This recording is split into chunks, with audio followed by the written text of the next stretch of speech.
Hello students, today's topic is electric field. A very simple definition if I can give you for electric field, it is the space around the charge in which its electric effect can be experienced by any other charge is known as what electric field.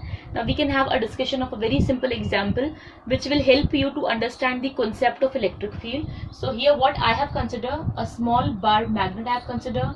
We know the property of a magnet, that it attracts magnetic material towards it. So at this particular position, what I have considered any magnetic material, suppose a small piece of iron is there. But what I have observed that as I have placed it over here, there is no attraction between them. This magnetic material is not attracted by this magnet. So what I am doing, I am decreasing the distance between them. I am just bringing it more closer, and suppose I have placed it over here, more closer to the magnet. But still I observe the same thing. Still this magnetic material is not attracted by the magnet.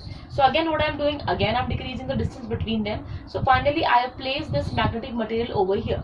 As I have placed this magnetic material over here, what I will observe, now this magnetic material is attracted by this magnet. Now the question arises, why there is a difference?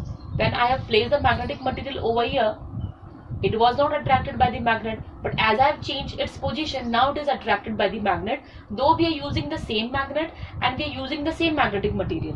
Why there is a difference? What is the reason behind it?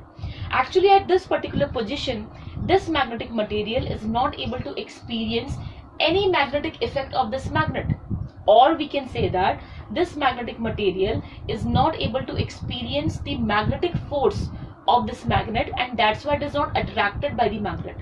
But as we have brought it more closer, as the magnetic material is here at this particular position, it is more closer to the magnet. So we can say that now at this particular position, this magnetic material can easily experience the magnetic force of the magnet, and as a result it will be attracted by this magnet.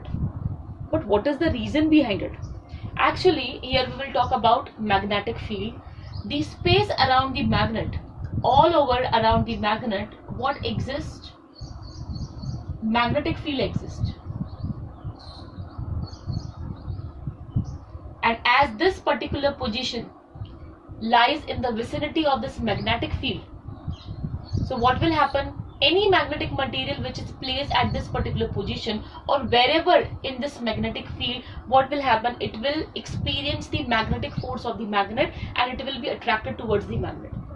But if we talk about this particular position, you can clearly see this position is not lying in the vicinity of the magnetic field of this magnet, so it will not experience any magnetic force, and as it will not experience any magnetic force, it will not be attracted by the magnet. So that's why we can see the difference. As the position changes, the scenario, the total scenario changes. So what is magnetic field? The space around the magnet in which its magnetic effect can be experienced by any magnetic material.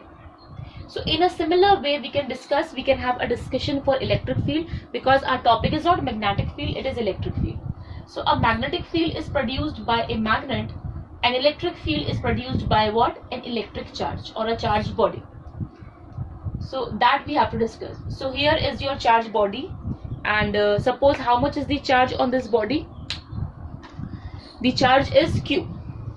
So as a magnet is producing magnetic field around it, similarly a charge will have electric field around it. So all over around it, what is there?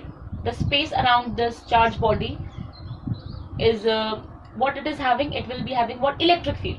So now the thing is that suppose I have considered one point P, and at this particular point P I just want to know that there is some existence of electric field or not. The electric field which is produced by this particular charged body, it exists at this particular point P or not, that I just want to check. I just want to know that. So what I'm doing, at this particular point P, I have placed a very small positive charge, suppose Q0. So what I've observed, that when I have placed this Q0 over here, I observe that this Q0 is experiencing some force of repulsion in this particular direction. Definitely there will be force of repulsion between them because it is positively charged, and this also we have considered as what? Positive charge. So there will be force of repulsion, and the force of repulsion will be in this particular direction. So what we can say, that this Q0 is now experiencing force.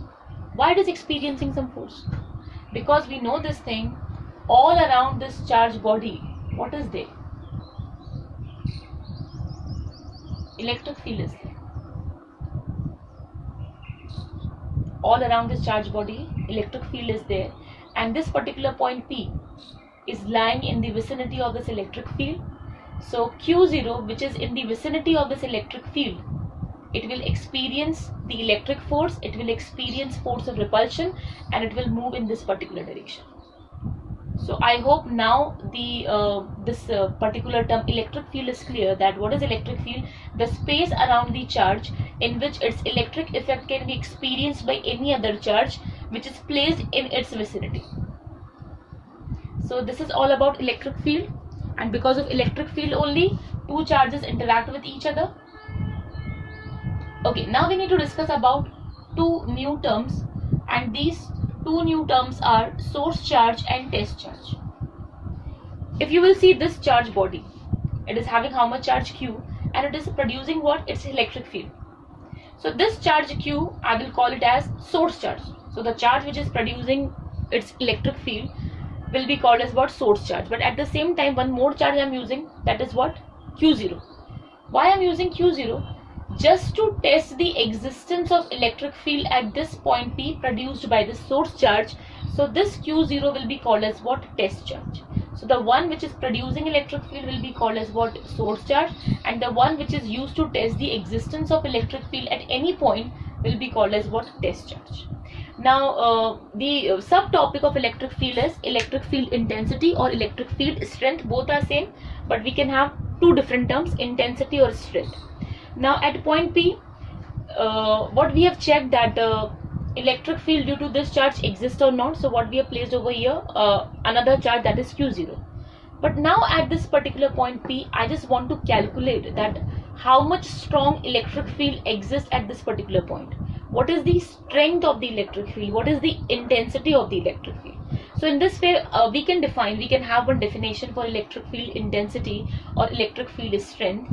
The definition goes like this, that electric field intensity or electric field strength at any point is the force experienced by a unit positive charge placed at that point.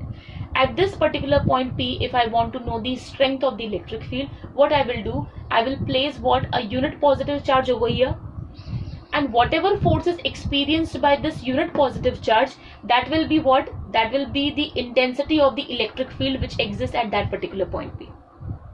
So according to the definition, we have written this expression, that is E is equals to F upon Q0. But one question arises that it is a charged body, it will have its own electric field, it will produce electric field around it. At the same time, if I consider one more charge Q0, it is also a charge, it will also produce its own electric field. But what will happen if it will produce its own electric field? It will have some impact on the electric field of the source charge. But what I want to calculate at particular point P? At point P, I want to calculate the strength of the electric field, but this electric field is changing because of the electric field of the test charge. So what I have to consider, that this test charge Q0 is very, very small. It is that much small that it does not produces its own electric field. That I have to consider, because I just want to calculate very accurately the electric field intensity at point P produced due to source charge. So for that, what I have to consider? I have to consider that Q0 is very, very small, and it is that much small that it does not produces its own electric field. So in our next step, what I have written, we have written the same expression in this way, that E is equals to limit Q0 tends to 0, which says that the test charge is very, very small, F upon Q0 as it is. So it is the more accurate expression. So I think this is clear. Electric field intensity, which says that it is the force experienced by a unit positive charge placed at that point. Now from this expression, we can clearly see that E is equals to F upon Q0. F is what? A vector quantity. So it's obvious that what E will be? E will be also a vector quantity, and whose direction will be same as the direction of the force. So E is a vector quantity. E is what? Electric field intensity is a vector quantity. If I'll ask you what is the SI unit of electric field intensity, so from this formula you can easily tell me. SI unit of force is Newton. SI unit of charge is what? Coulomb. So SI unit of electric field intensity will be how much? It will be Newton per Coulomb or Newton Coulomb inverse. Now if I want to write the dimensional formula for E, again we can use the same formula, same expression. We know this thing, E is equals to force upon charge. Now we know the dimensional formula for force, it is mLT minus 2. Now for charge, how we can write? Now we know this thing, I is equals to Q by T. I is what? Current. Current is what? Rate of flow of charge. So I is equals to Q upon T. So from here I can write the expression for Q. So it will be Q is equals to I into T. T will go in multiplication with it. So Q is equals to I into T. For I, so in place of charge, what we have written? IT. So for current we use ampere, that is A, and for time we use capital T. We know this thing. So when you will shift these two terms in numerator, the dimensional formula for E will become like this, mLT minus 3, because T minus 2 was there. When T will go in numerator, so minus 2 minus 1 will become what? Minus 3. And A to the power 1 it is here. So when it will go in numerator, it will become what? Minus 1. So this is the dimensional formula for E. So from this topic we have learned one thing, that these two charge bodies, these two charges, they are not in contact with each other, but still there exists some force between them. Still this Q0, it experiences force of repulsion because of this, though it is not in contact with each other. So what is the reason behind it? How it is able to experience the force of repulsion because of this charge body? The reason is electric field. Electric field plays the role of an intermediate between two charge bodies.